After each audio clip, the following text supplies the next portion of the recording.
The following program is a production of Pioneer Public Television.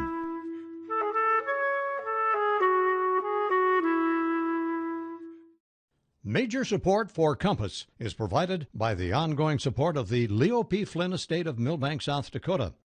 Additional support is provided by the Southwest Minnesota Private Industry Council, promoting Southwest Minnesota as a place rich with opportunity. Come for the jobs, stay for the lifestyle. More information at swmnpic.org.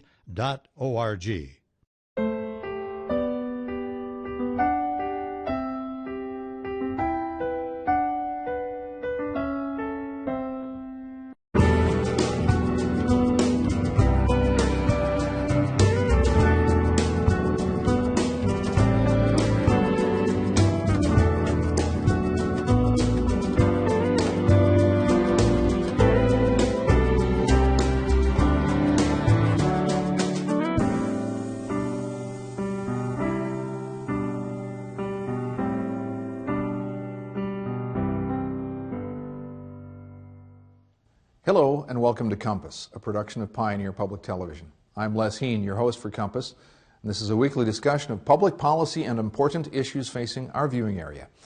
This week we will discuss how curling has become a favorite pastime in our frigid north and how amateur sports leagues in our region are growing.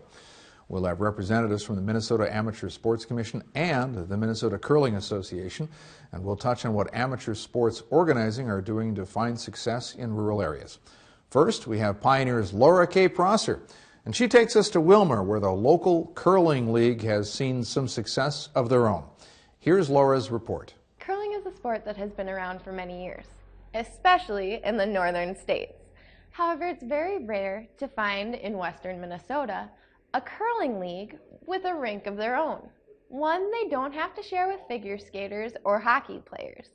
But that's just what the Glacial Ridge Curling League out of Willmar is looking to create. They want to build a new rink just so they have the ice to themselves. Randy Zarnitsky and Kevin Matson of the Glacial Ridge League are here to tell us more. Gentlemen, welcome. How did the Glacial Ridge Curling League get started?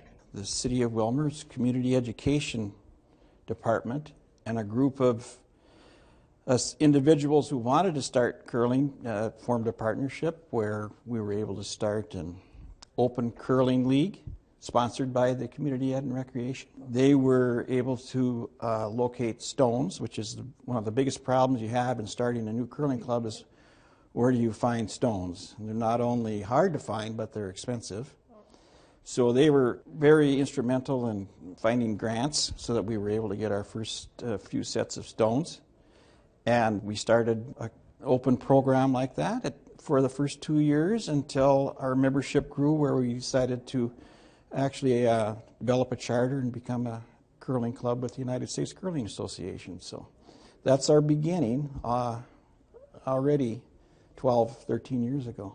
Wow. So why do you think you were able to get A, the support with the grants, and B, able to get the support with the community and people wanting to play? The grant that we received actually came through a foundation that was promoting intergenerational sports and intergenerational recreation.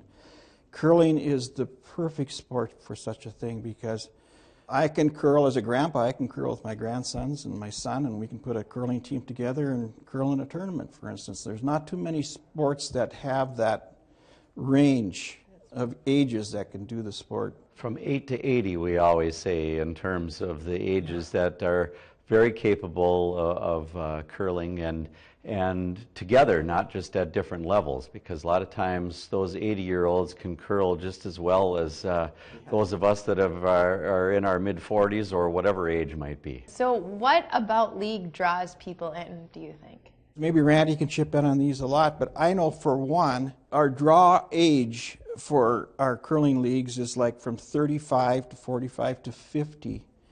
And that's the age where folks are looking for some physical exercise to try to keep in shape. Their children are grown now, or they're able to get out of the house without, babysitters and so forth. So there's a desire to get out and recreate together. And it's a very social sport at all levels, even at the highly competitive level. even internationally, after games are over, the teams sit down for a friendly beverage, and sometimes there can be different languages, but there's always the common language of English, and most of the time those teams can sit around and talk about their curling experiences afterwards. So that helps drive all the rest of us to grow our membership and our involvement of our fellow club members to get involved at those levels. Well, and I'm sure it also helps drive your endeavor towards getting a new arena built, correct? One of the big challenges that you have as an arena club is oftentimes it's shared ice. So we not only have our curling ice for a few nights a week, but we also share with hockey players and figure skaters, and obviously those types of things are hard on the ice to a certain degree with all the grooves and what have you, and so each night that the curlers come on, we need to put a heavy flood down and do the pebble that makes it nice and flat and smooth for the stones to slide true on. And the challenge of dealing with that back and forth of arena ice is one of the main drives that inspires a club to have its own facility. And so the next thing that we've done with our finance and building committees is we're working to raise funds to put up a new building and find a location. And over the years, of course, we've had our trials and tribulations, you could say. We were very close a couple of times to putting a shovel in the ground, and one thing or another brought those plans to a halt. And so that's been probably the biggest challenge to us, is getting that final push going to raise the funds to get the shovel in the ground. And sometimes we've had to even consider compromises on behalf of maybe not having the greatest curling facility to start out with, but at least having our own ice and building from there. That's very true. So what does the future hold for the league, do you guys hope? Fingers crossed. Right now, we're locked into about 5 hours a week for curling, because the venue here is tight. I mean, with skating and figure skating and hockey games and so forth, we can't grow any farther than we are right now. So our alternative is the only way to grow is to have our own facility. We've been really close a couple of times, and I think we're just right on the verge of that big push of saying we got over this hump and now we're going to have a shovel in the ground and we're going to have our own facility. Well, gentlemen, thank you so much for joining us. Okay. I'm Laura K. Prosser, producer of Compass, and that's it for us in Willmar. Now we'll head back to Les in the studio.